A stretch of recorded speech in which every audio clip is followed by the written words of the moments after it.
director of STIGMA, I would like to take to the stage with me Jennifer Bhagwandin, co-producer and costume designer. Maestro Alessandro Marvelli, our production designer, one and only. Our producer Ilya Farfell, who is sitting here, right there. Our actor, Michelle. Michelle, are you here? Yeah! Michelle, Sylvia. And Sylvia. Is Sylvia still here? She took a little time off from work to come and see our film, but I think she had to go back to work. So, I don't know guys, do you have any questions about the movies? Don't be shy. They can be short movies, short questions. It's fine. There was How many days did you guys shoot? How long did you shoot? We shoot about 4 days altogether, but they weren't full days. My film was a thesis film for a Los Angeles film school. So always, as a thesis film, you get 4 days to shoot the film. We rented the school provided us with the Ariflex camera. That's why we shot on film. There are some shots that were shot with a red camera as well as 5D. And it's 4 days, and then we took 1 additional days to kind of finish things up. So altogether were 5 shooting days. In terms of post-production, it took, I took my time on STIGMA to sort of edit. I also pay attention on the sound design. A lot of films do not pay attention on that. And in general, when you're an audience, you're not supposed to notice sound design. Most directors pay attention on it, some don't. I do. And if you talk with the sound guys, they always will tell you 50% of the movie is sound design. So that's what we were sort of Or they say that the dialogue is important, that the picture is as important as the sound. That's right, that's right. They say that too. Yeah. That's right, that's right.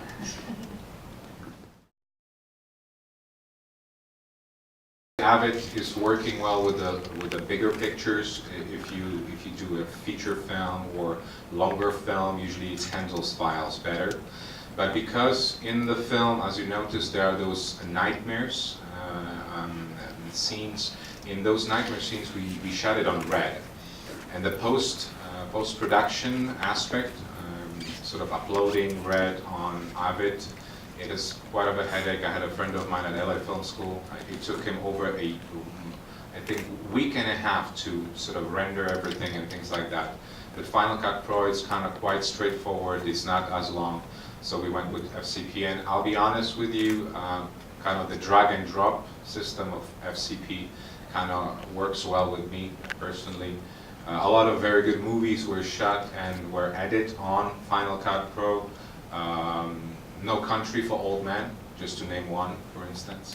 So Final Cut Pro was the tool out for me, basically.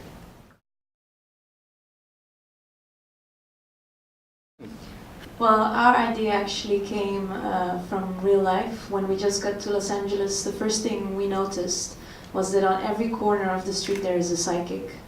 So we thought for fun we're just going to go inside and see what she will tell us. So I went in, and the first thing she asks is, what is your zodiac sign? And we ourselves are into astrology. So we actually know that by somebody's zodiac sign you can know a lot of character traits. So it's kind of a little gimmick. And then she starts saying all these generic things that we thought, okay, that's gonna happen. And then she's like, okay, and you have some demons following you, and you have some bad things, but I can fix that for you if you come back tomorrow with $300. So we were like, okay, it's fine. We believe you, but we will fix it ourselves. So that was actually the idea. We thought we're gonna write a story about a psychic who's just scamming people. But we wanted to give it a bit of a deeper meaning because we do believe that there's this thing between good and evil, and we think that a lot of people struggle with the choice between good, the duality. Exactly. Maybe you can talk more about that. I mean, from my side, it was interesting to kind of dive into the aspect of the human psyche when everybody deals with the duality. we are based in a Saturn-ruled world where everything is sort of based on materialism. However, all of us in some way we have this feeling of spirituality. There's something that we kind of try to, this parent figure that is there. And some people believe in it, some people don't believe in it. I personally had a small epiphany when my mother passed away. And that's another thing which is kind of, when I was making the movie, about a month before we shot Stigma, I was at the time at the LA Film School, I got a phone call from one of my brothers that my mother fell gravely ill.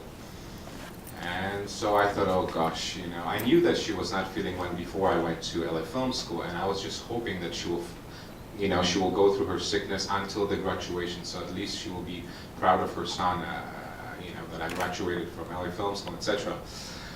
However, I stopped my study, I went back to Poland, and indeed I spent the last month of her life, you know, and she passed away holding my hand, and you know, everything changed for me right there. The whole aspect of us trying to make something out of ourselves, trying to get all the material wealth, all those things that make us secure in this materialistic world did not matter. Do you know what mattered? Her family around her. Her family in that most scary moment of your life when you die, having all those people who love you, that's what mattered. And in that moment everything changed. I really started to look at it, and you know, they say that when the soul, if you believe in that, leaves the body, there's 21 grams actual weight of a breath comes out of you. And I'm not saying that we literally sow the soul leaving the body, but it's almost like a candle. And that's it. And what was left did not even resemble my mother. That was just, it's like, I always refer to it as, we have this biological computer, right? This is just a biological computer that we are functioning. Some of us are those who meditate or pray or find some other way to recharge that battery. That is their way of trying to recharge this battery. However, this is just a biological computer, and the program in that moment of my mother's death left the place. And I really could feel that. So for us to come back to the subject, the inspiration was many things. However, this movie would be probably totally different if my mother wouldn't passed away. Maybe it would be a little bit more dry.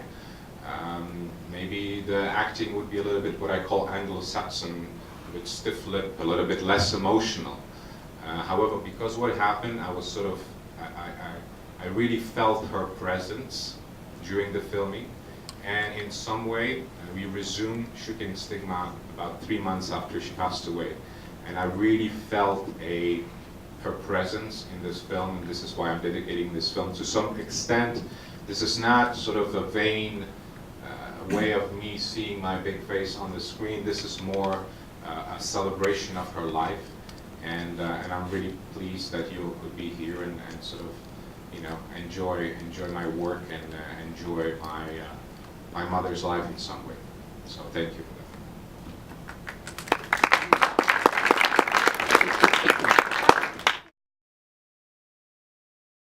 From my side, from my side, I want to say one thing. Are there any actors here? No. If there would be any actors, I would say one thing. When you are doing an audition, and you do any audition, it makes sense to give you 100%, because sometimes indeed the director, if you might not be right for a particular part on a particular movie, he might keep you in mind for something else. And this is what happened with Michelle. She came earlier for another movie where basically we needed somebody who was very deeply disturbed, and there was another alcoholic and really messed up, and she looked beautiful. So we thought, oh gosh, you know, she's too good looking. People will not think that she's damaged goods. And there was another lady from Czech Republic came in, and snot was coming out of her nose, and like she looked like a bum. And we didn't know that she was actually an actress who is auditioning in her character. So she was a really method actress. And then afterwards she says, oh, I'm going to a party. She put her clothing and looked stunning also. And we were like, okay. So at that time we did not go with Michelle. However, I kept her in mind for STIGMA. And we were thinking about it, who would fit this role, and Michelle came along, and we are grateful to have her. Other actors like Frank Mavros, who played Father Nolan.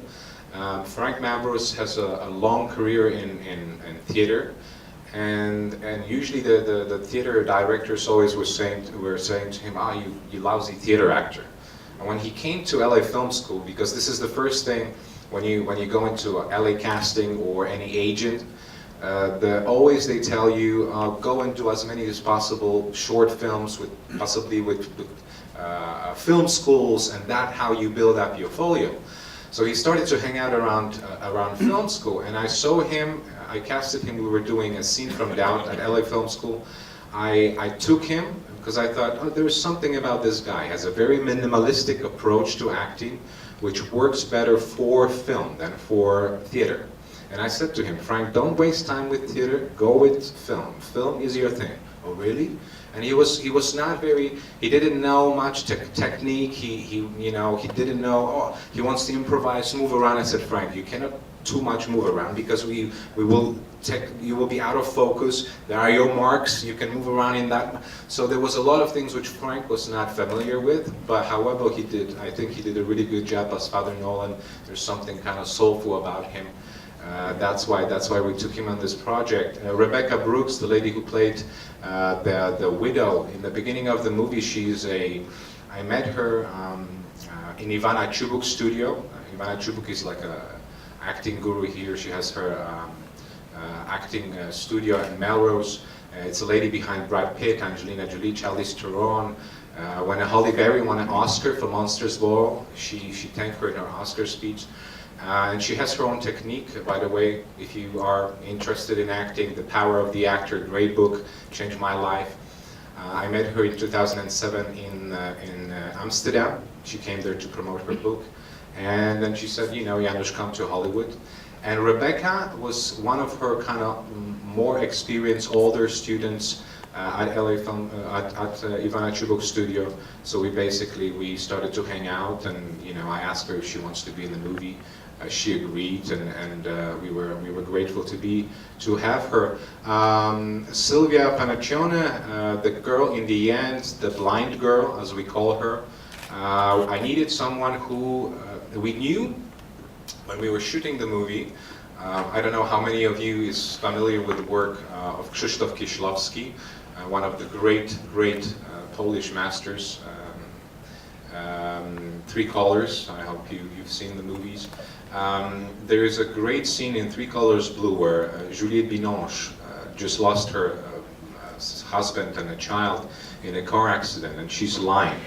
And the way he introduces the scene is to shot through her eye. He took 200 millimeter lens, make such a huge close-up, blow a lot of light on the doctor, and basically we see a reflection of the doctor in her eye. I really like that shot. So we knew we want to get somebody with an amazing eye to be able to bounce off that particular image. And that's what we did. We basically took 100 millimeter lens. In Super 16 it's 100 millimeter. It's a double the length. And we knew that we wanted someone like that, and indeed. And she did a great job. She was very emotional. And so, yeah, it all worked out for the best, I think.